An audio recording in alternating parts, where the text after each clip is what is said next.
like sitting on my desk.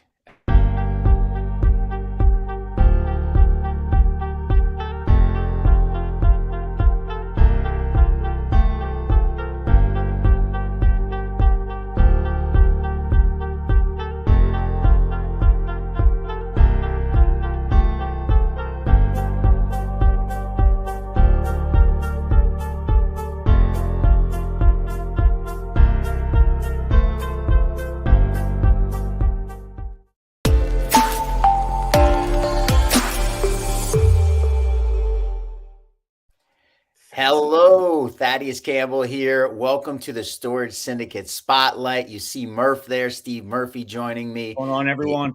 education director for the Storage Syndicate, and just incredibly blessed, lucky, very grateful tonight. There would not be a Storage Syndicate Spotlight without this guy. I would not be in self storage without this guy.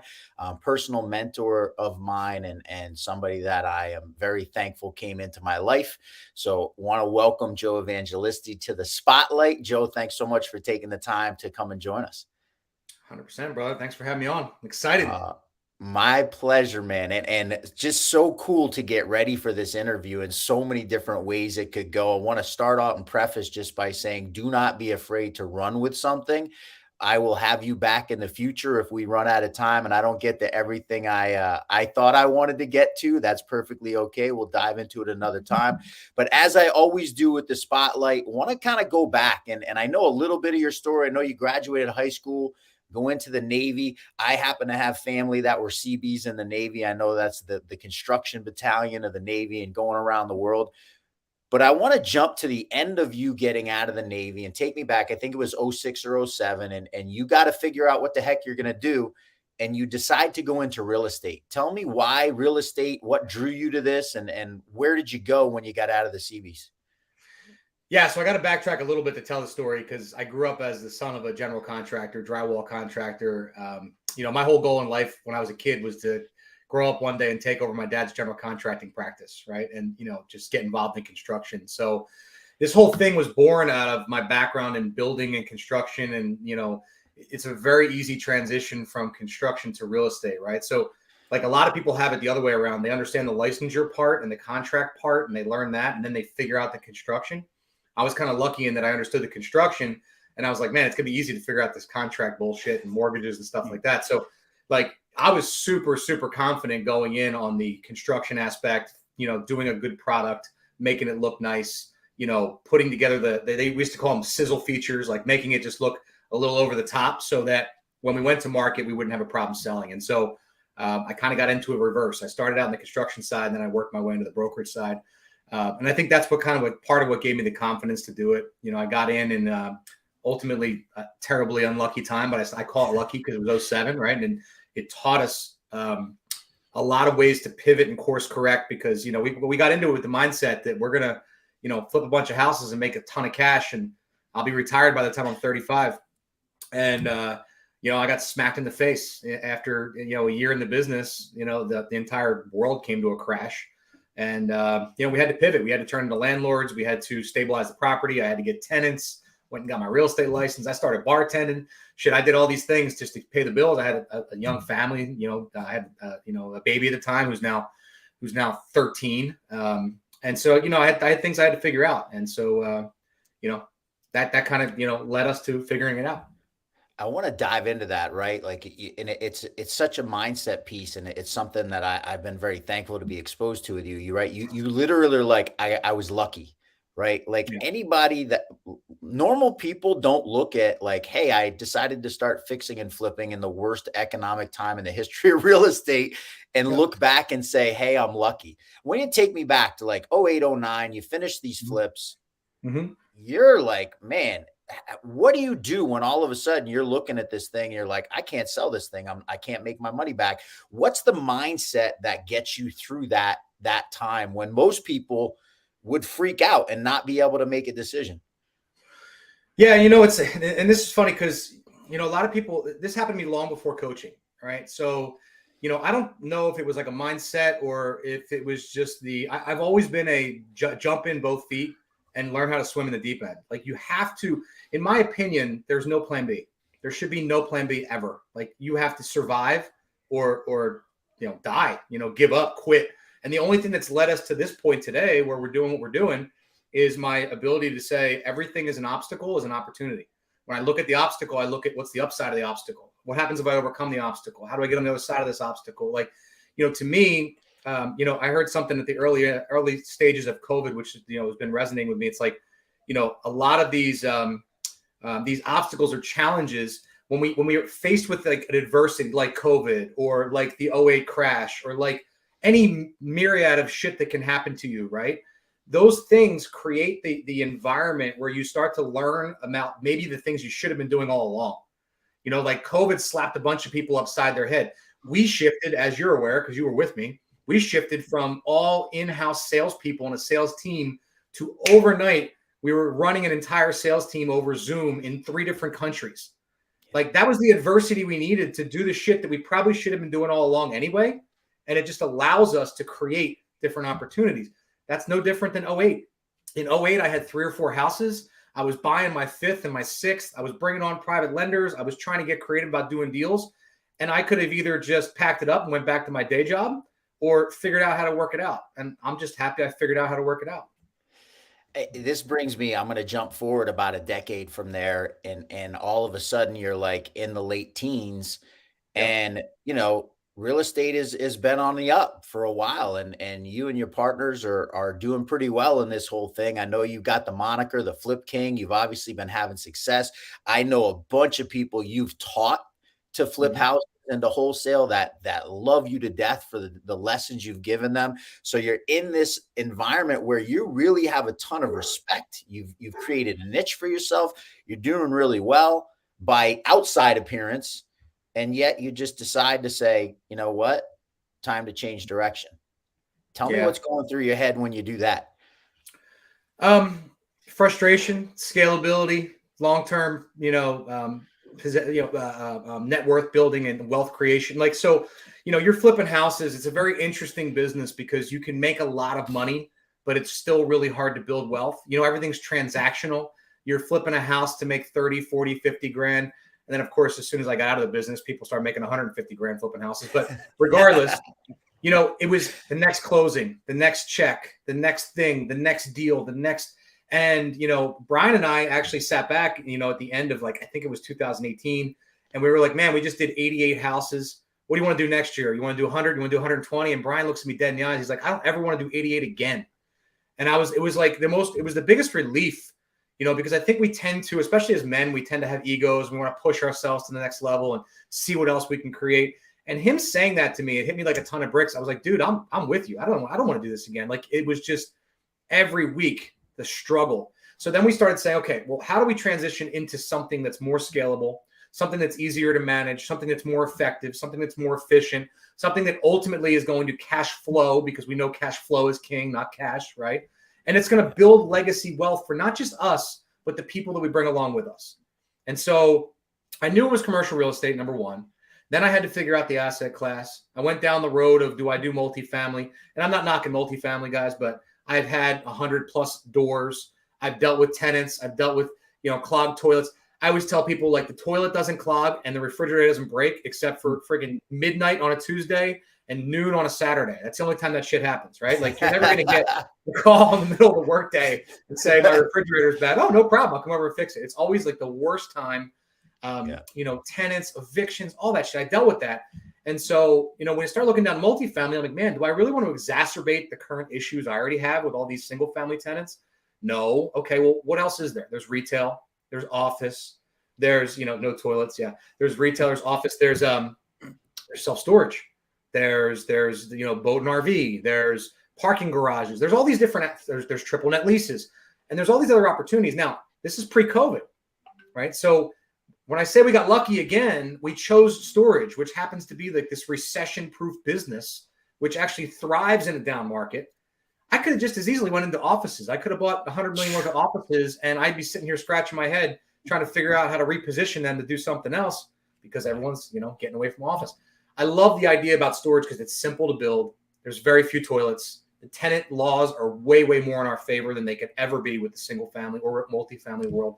And so for that, it really created an opportunity. And plus, it's an amazing, as you know, it's an amazing industry with people who love to share and grow and help. And that to me is my favorite.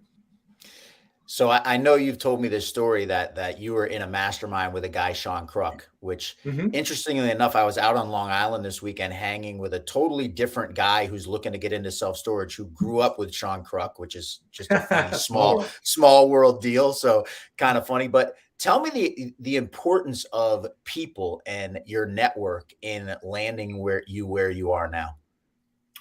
Everything. It's literally everything. My team, my people, the people even the people that used to work for us that don't anymore. Like I'm still grateful to have them help us in that season to transfer into this position that we're in today. And we talk a lot in the mastermind group, as you're aware, about like, what is the basis of your year, or like what's the marathon runner guy?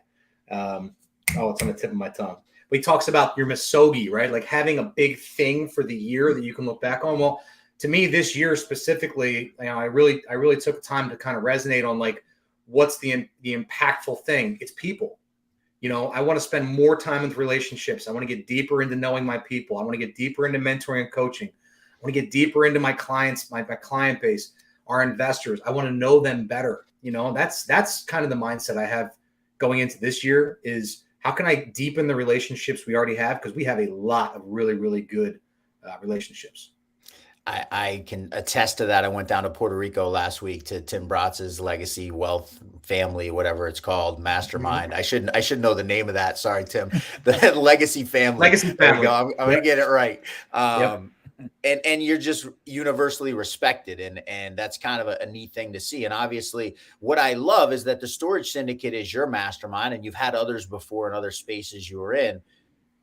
But you don't just run a mastermind. You're in a bunch of masterminds, and you travel to these masterminds and pay money and put your money where your mouth is. And how important has that been to where you've ended up at this point? It's absolutely priceless. I've been, for over 10 years now, I've been investing anywhere from 30 to 150 grand a year in my own, personal development, whether it's mentors, one-on-one coaching, mastermind groups, seminars, traveling, getting in front of the right people and the right tribes. I think it's single-handedly the biggest challenge and the biggest reward when you force yourself to get into rooms where you either have to network, or you have to speak in front of them, or you have to, go in there and get your investment back. When you spend 10 grand for a day of coaching with a coach, you don't fly out there and not get some sort of answers, unless the coach is completely dog shit. But, like, if you're investing in yourself, I always look at it like I'm making the investment because it's forcing me to pay more attention to what happens in the room. And honestly, the bigger the investment, the more you pay attention, right? So, that's why we do what we do, because I know when people pay, they pay attention. I know when they invest in themselves that they're the biggest reward that they can get. And to me, like, there's nothing better to me. I mean, and you guys are seeing it. We're doing $20 million joint ventures with people that have never touched a self-storage facility. Like, this is what's groundbreaking about being part of a group, is getting uncomfortable and then taking action. If you had to put an ROI on what you've spent in your masterminds, what would that look like? I probably spent $1 million in the last 10, 12 years, and I've probably made many millions on top of that. So, the ROI is, it could be infinite depending on, and the thing is, like, there's things that I learned 10 years ago in a mastermind that we still make money on today. Like, it's always this, like, come up with the simple strategy that works, and now it's your job to go work it. Like the coach and the mentor or whoever you're paying, they're not going to do the work for you. But if they give you that nugget, now you got to go and you got to make money with it. So we're going to go back a little bit to you brought Brian up earlier. And for those of you guys who don't know, if you didn't watch a couple months ago, I interviewed Brian Brogan, who's the chief operations officer for Legacy and Joe's partner in Legacy Developers. Going back and something I'm incredibly jealous of, because I got into fix and flip in 2019. Just like you say, I'm thankful now, but failed miserably, miserable experience, completely wrong partner. And one of the things I've learned from you and Brian, man, is you guys are seamless in your understanding of your role.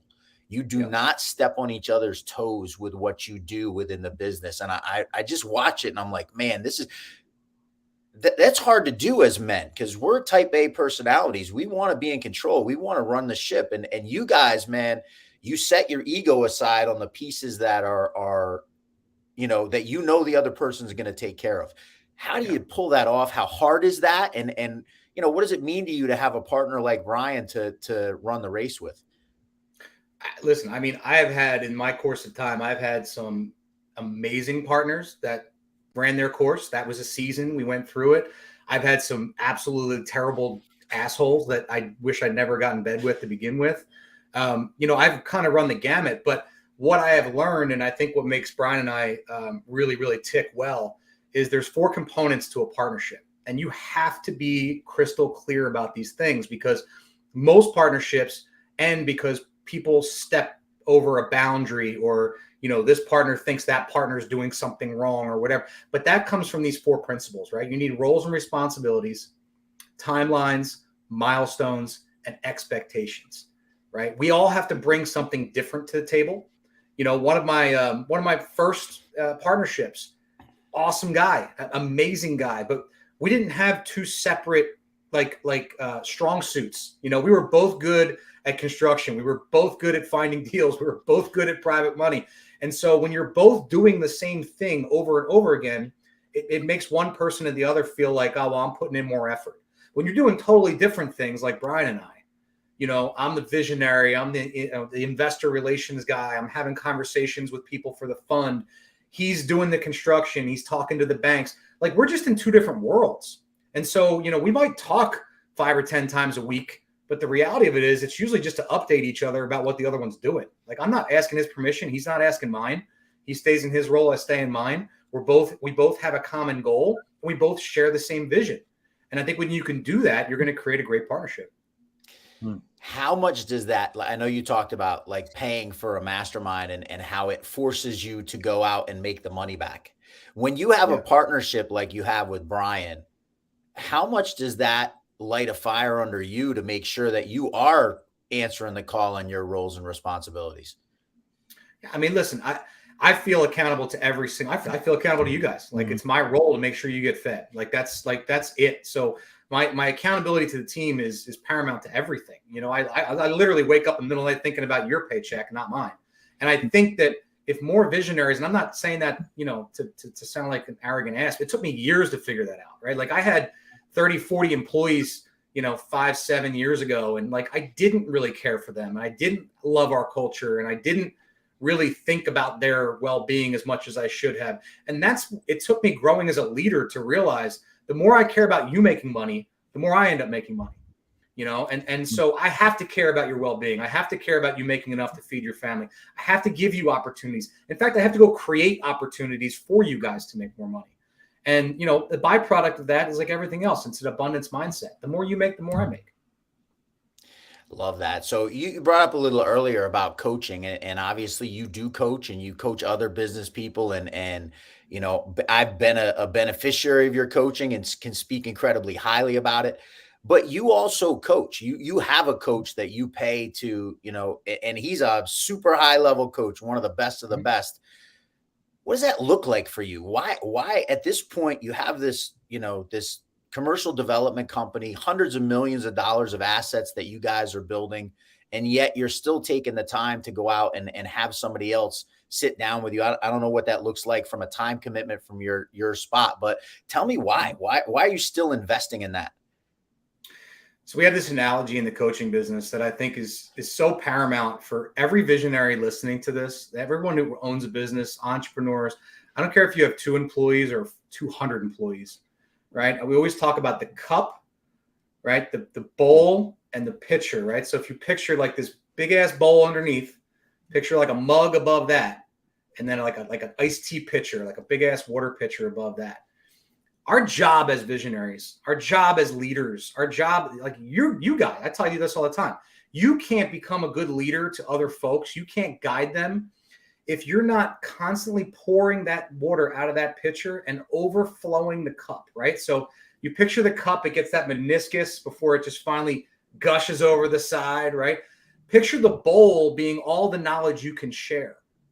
The fact is, if you're not filling that pitcher and dumping it into that cup constantly learning new things, listening to podcasts, reading great books, getting coached by somebody, going to Puerto Rico and learning some stuff that we don't know and coming back and sharing it. You're not filling your cup, then you are worthless to the bowl below you. You cannot help them grow. I can only take you so far if I'm not overfilling my cup. And so as a leader, our number one requirement is to keep feeding ourselves good knowledge and getting better and smarter and faster and more effective and more mindset control and all these good things that work. I can't feed into them if I don't have that stuff myself. So I need to go hire high level coaches. I need to talk to consultants that are changing the game. I need to push us, i.e. the fund and all this other stuff, to another level because it makes me uncomfortable, but it forces me to learn. And so how can I ask you to learn or help you learn or mentor or coach if I'm not filling my own cup? Then I'm a hypocrite. Like we always make fun of these gurus online that are like, they don't own a business, but they coach other people.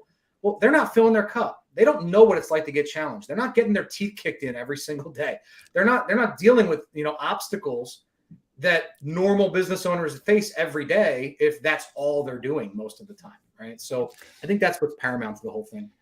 That resonates with me so much. And I don't think I ever really realized this, but I think it's one of the reasons I love working with you guys so much. When I was a martial arts instructor and ran a school, I would have young guys come up to me all the time, be like, hey, what's the number one thing I can do to make my school make more money? And my answer was always the same. It was go train. It was go train, like go find the guys that are better than you and go train with them, because you go back to your school with more knowledge. You're generally, automatically you feel better, you radiate more. And I never really thought about that with you, but it makes perfect sense now. What do the best coaches do? I want you to think about, I don't mean to interrupt you, but think about what do the best coaches do? They go and do seminars on the Saturday. They go and do competitions where they're learning shit. They're bouncing around from school to school to school and doing drop-ins so they can learn some move to bring it back to their class. You can't just be a black belt and do nothing but teach. Right? You're not learning anything that way. You have to expand your cup so you can teach the rest. I think we just got Joe into it. For those of you guys who don't know, Joe is a blue belt in jiu-jitsu. And by the way, congratulations on that amazing accomplishment. Thanks. As somebody who's been in the martial arts for a long time, belts kind of got watered down in the US pre-jiu-jitsu coming to the United States. And, obviously came from Brazil and Helio Gracie, and man, it totally changed the dynamic of what a belt means in the US. To get a blue belt in jiu-jitsu is a multi-year journey. So I actually meant to commend you on that earlier. Really, really impressive. Just to give you a frame of reference, and I was a Tiger Schulman student, and it's not an easy place to go train, but I got my black belt in 14 months. It took you 2 years to get a blue belt, right? And I'm not trying to demean myself, but quite frankly, I didn't deserve to have a black belt in 14 months. I'm really kind of earmarked when I was pretty good at martial arts when I got my second degree, which was like 5 years after that. But anyway, just wanted to really say congrats, because I understand the dedication and the time commitment that takes to get that journey. And I know you've made it a personal goal to get the black belt in jiu-jitsu, and have no doubt that you'll get there. Want to come back 10 to 14 years though, instead of 14 months. So hey, dude, you know what? My year white belt on track. Then it sounds like all right. Yeah, you're perfectly okay. I would feel like your white belt was on track if you hadn't just told me yesterday it'd been 3 weeks since you stepped into the gym. So no, that's not the track we're going for, Murph. Want to come back and bring this back to self-storage. So 2018, you and Brian decide, hey, we're gonna switch gears here. We're gonna go into self-storage. You find a piece of land in Sicklerville, New Jersey, and lo and behold, I think you needed a full variance on that site, if I'm not mistaken. You had to go get permission to. Man, it was a nightmare. Yeah, 18 months to get an approval on that site, and really, it took us the first 9 to 12 before we had literally the stamp was coming down. They were like, yeah, and then they were like COVID, and it took like another 9 months from the time. I think we were on the hearing for final approval in March of 2020. I think we finally got approval in the fall of 2020. So yeah, huge amounts of adversity, but a super, super good project that we're now taking offers on, and it's looking really, really good. What's that feel like for you when obviously we had the grand opening there a couple of weeks ago, and listen, the thing is renting like wildfire. I think we're almost triple the projection for units that have been rented in the first 40 days of that thing. What's that feel like? Do you take a second and just be like, It's kind of a nice feeling. Yeah, I really don't try to reflect on the wins too much. Honestly, I try to look at the opportunity we have to do more. I look at it like this.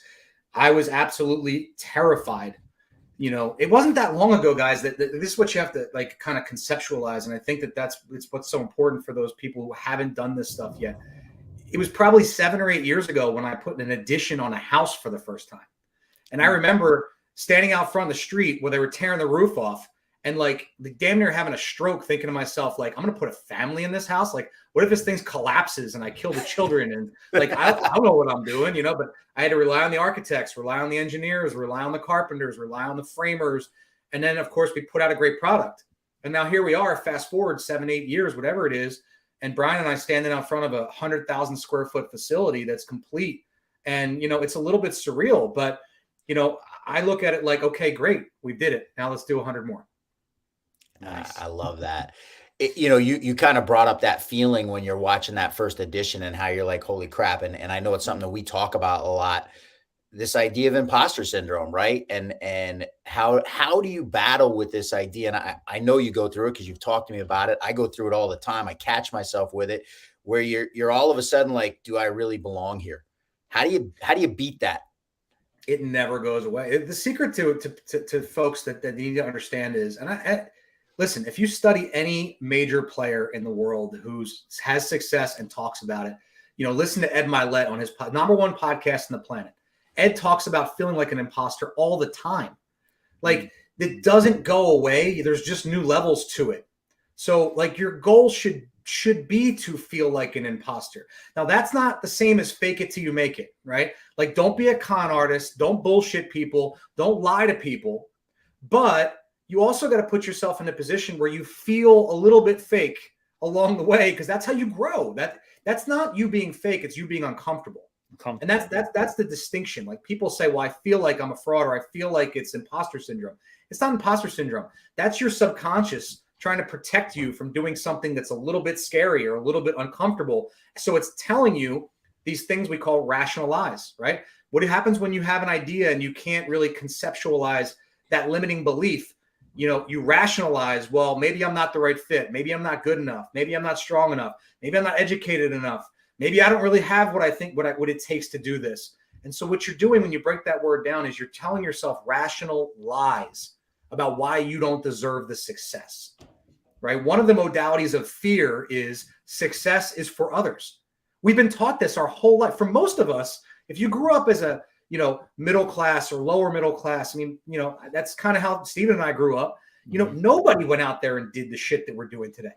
So what happens when you start to do it is you start to reflect back on your identity. Listen, I've been growing up for 20, 30 years being told that success is not for us, right? I grew up in a little teeny, Steven knows. My bedroom was like 9 by 9, right? Like he had the same room after I moved out.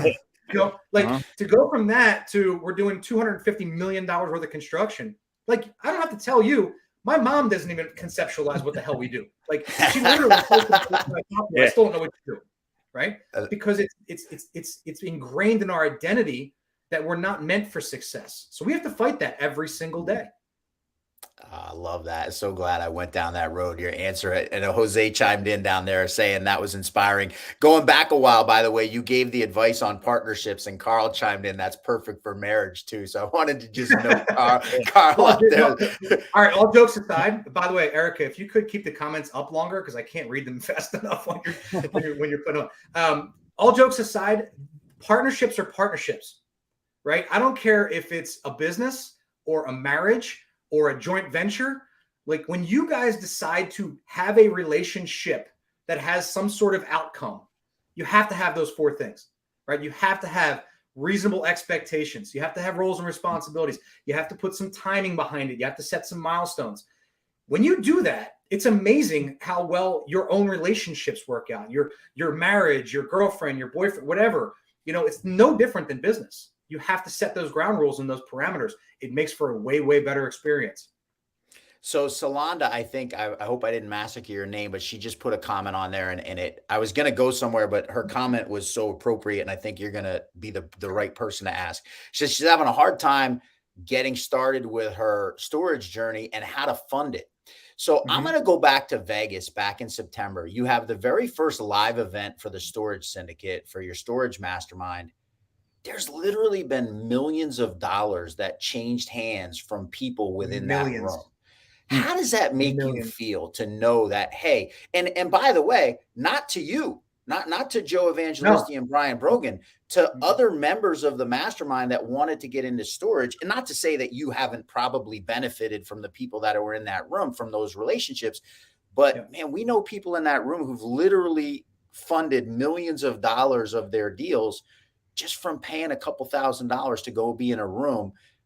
What kind of feelings does that give you to know you put that type of a room together? Look, it feels incredible to answer that question, but it's not really about us. That's why we call it a syndicate, right? Like, the idea is that we bring in all walks of life. We bring in people with money, accredited investors. We bring in the design team. We bring in the build team. We bring in the acquisitions team. We bring in shovel-ready storage, which you run. We bring in all of these different resources, because I tell people, when you're in commercial real estate, it's a team sport, okay? I could not build 12 self-storage facilities at the same time by myself. Heck, I haven't even visited some of our sites because Brian went and put boots on the ground, right? So it's not that I'm a one-man show. My unique ability is putting people together to create an outcome. And so when you're in a syndicate, maybe you have money, but you have no idea who to invest in. Maybe you have resources and you have no idea who to turn to. Maybe you're a general contractor and you've never done this before. One of my favorite prospects are people who did single family, because that's what we did for a decade, and they want to transition into commercial real estate. Well, guess what? We went through the fire, man. We did all the difficult shit. We put together the team. We've now created an opportunity, which I call our Power Partner Program, which I haven't even talked to you about yet, Thad, but like a joint venture operation where, look, as long as you can bring one of those things to the table, you can bring money, you can bring time, you can bring experience, you can bring one thing to the table. And I can almost guarantee you, as long as you have integrity and you're not a jerk off, that we can put you in a room with the rest of the team. And guess what, guys? Having 10, 20, 30% equity in a $20 million deal is freaking life-changing. But you don't get to that level if you can't invest $1,000 a month or spend $2,500 to come to an event. You're not ready for a $20 million deal. That's the reality of things, right? But what you can do is learn to find those deals. Take a small sliver of equity, step aside and let someone else build it. There's so many ways you can create life-changing wealth in this industry that I don't see how anybody could fail at it unless they just don't do the work, unless they're just flat out lazy, right? So I'm going to go back a little bit and go back to, you finally get your approvals on GSS, right? And your GSS is our Sicklerville facility here in New Jersey. You're allowed to build it. It starts going under construction. I've seen the pro formas on these things, right? The financial package on these facilities looks like you and Brian, as the owners of a less than half of the thing, could live happily ever after off the cash flow and refi proceeds off of one of these deals, right? Like it would, you wouldn't be living on the ocean in a yacht, but you'd be living a pretty decent life. Yep. What is the mindset that then makes you to say, all right, 2021, not only are we going to break ground on Sicklerville, we're going to buy 7 other sites in 1 year? Yeah. The mindset behind that is that, one site's not going to build legacy wealth for all 10 of you guys, right? I have an entire team to feed, and yeah, I could sell 2 or 3 of them. I could make a bunch of money. I could go park myself on the beach somewhere. It's not what we're here for. It's not, first of all, at the end game, it's not really about the money, right? You have to love the journey. You have to love the challenge, the opportunity, the conversations, the creationary process behind it, right? It's not just about like, if someone I often ask my clients this, my coaching clients, if you woke up tomorrow morning and you opened up your Wells Fargo account and there was $10 million in your checking account, what would be different than today? Yeah. What would you do differently? And you know what the crazy part is? Most people don't even, first of all, they don't conceptualize that. They don't think about that. But it forces them to decide, like, well, I don't know. Well, here's the answer. For most people, for most A players, driven entrepreneurs, people, we're not chasing the cash. We're chasing the journey, the enjoyment of the thrill of the chase and the thrill of doing a site like GSS with a pro forma of 19 million, and all of a sudden you're pulling $20 million offers with 10% occupancy. Right. It's not about the numbers necessarily. It's about like crossing the finish line and going, holy shit, we took a massive risk and it's going to pay off. Well, guess what? I took 11 others too. So they're all going to pay off, and it's going to be good for everyone who was involved, not just Brian and Joe. So I was talking to you about this a little bit earlier. The general person doesn't say, hey, I'm going to go raise $4 million of debt from a bunch of people, and I'm going to invest it in a project that's going to cost me $12 million to build, and we're not going to see results for 3 to 5 years. I'm going to go back to this question. What is it that makes you be able to take those type of risks? I don't think it's any different than the type of risk I took in single family. Like, risk is risk, right? Like I tend to think about what's the absolute worst case scenario? The sky comes falling down on me. I still have my healthy family. I still have people who love me. I still have an amazing team. Maybe I don't have the team part if it all comes crumbling down, but that could have happened in single family. So if I'm going to take all the risk and face all that adversity to make a couple bucks, right? Why wouldn't I take the exact same amount of risk to build legacy wealth? I think we're missing the point too. What people don't conceptualize is when I was in the single family game, right? I gave my investors interest. They gave me 150 grand. I paid them whatever I paid them, and then I gave their money back the next year. And, all right, cool. Go put it to work again, right? Over that course of time, I was not building any wealth, and they were barely building. They were making interest. That's not wealth, right? Now, that's why we call it legacy developers, by the way. We're building legacy with our investors. So that the syndicated investors that come along with us, they get equity in the deal in perpetuity. So when they put that investment in for 3 to 5 years, they get it back on year 3 or 4, okay? They still have their equity. They are building net worth with an investment that they made from 3 years ago. Now, when they put their money back in, they're getting equity in the next deal and the next deal. So the goal is, if somebody gives us 100 grand or 500 grand or $1.5 million, okay, they're buying that many shares of equity. And when we wake up in 10 years, we may have rotated that money 4 or 5 times. They might have not just 15% because they put in 1.5. They might have 15% in 5 different deals. Right.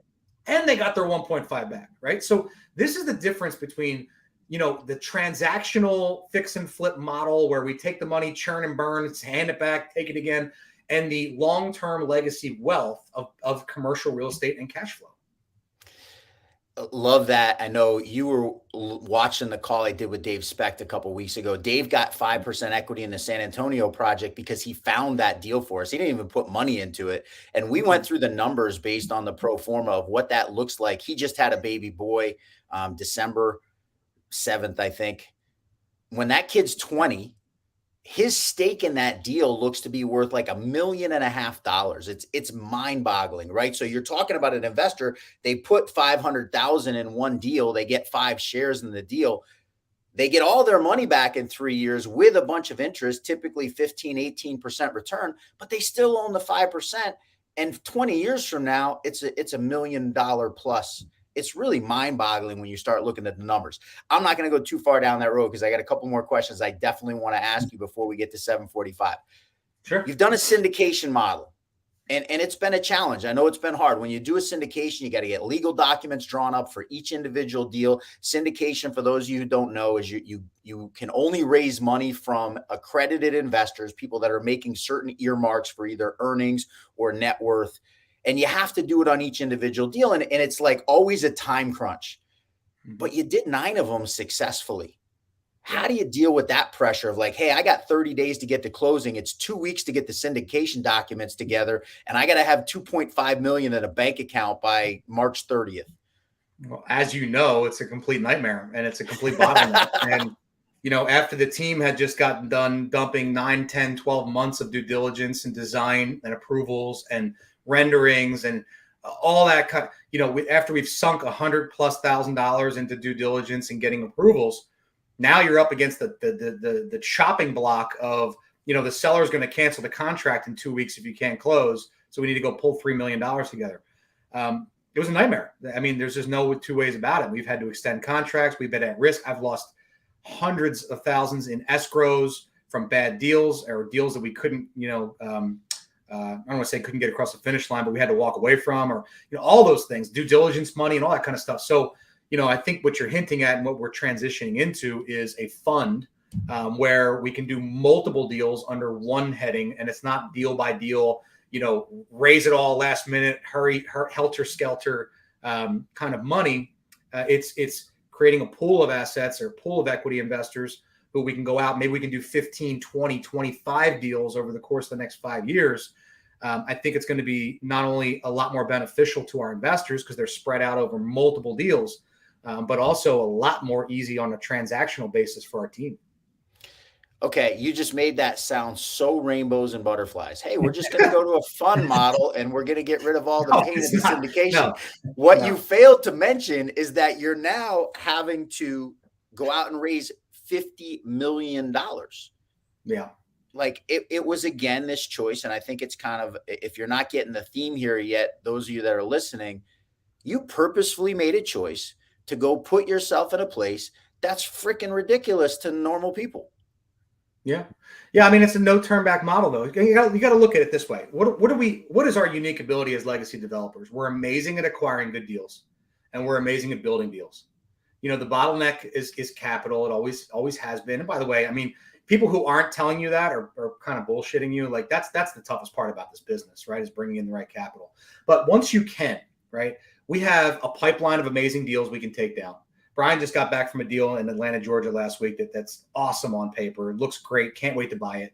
You're not buying it. I'm selling it. I just want you to know that. Bullshit, we're buying it. I'm selling that deal off. Too late. But, all jokes aside, though, the capital is the bottleneck. So when we create that pool of assets, that pool of funds, now our acquisitions team gets a little bit more rope to go run and take these deals down in an expedient manner that we can turn around and put back up, in a much quicker time frame. Okay, you do this all the time, and it drives me freaking nuts. You're like humble to a fault, right? Like you always take the credit and you push it on other people. The reality is, Joe, that nobody else decided to go put themselves and Brian Brogan is one of the greatest human beings on the face of the planet, one of the most talented human beings on the face of the planet. Quite frankly, I like working with Brian better than I like working with you sometimes.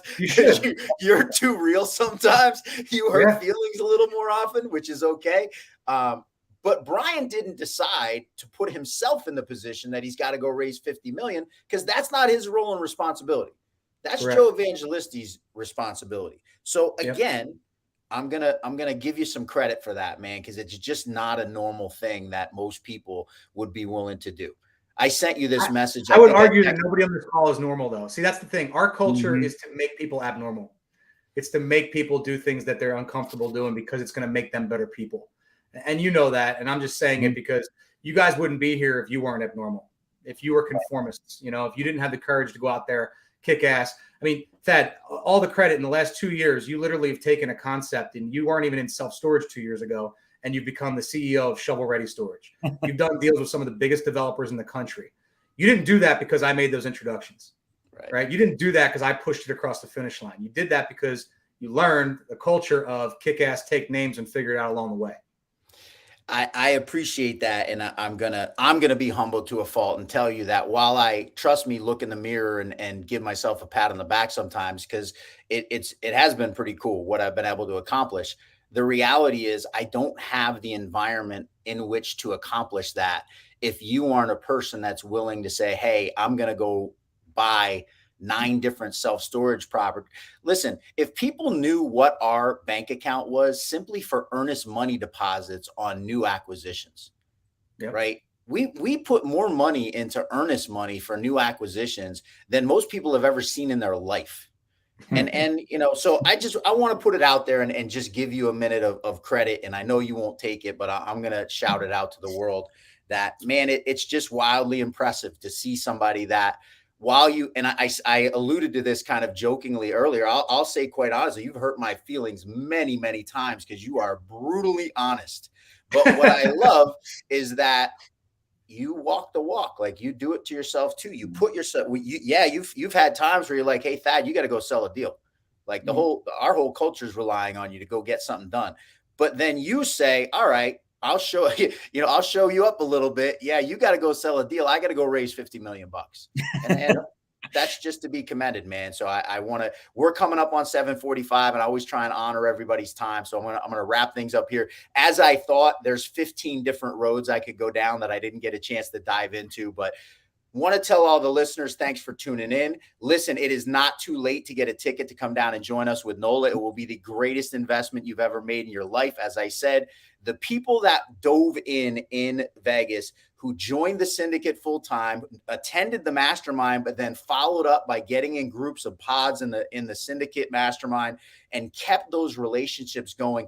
Literally multiples of millions of dollars of transactional money that changed hands in that room. And quite frankly, multiple $20+ million deals that otherwise wouldn't have happened without that event. So guys, can't encourage you enough to get there. Join us the week after. My guest, March 15th. We're going to be in New Orleans next Wednesday, guys, so I won't have a live spotlight. Steve and I won't be here.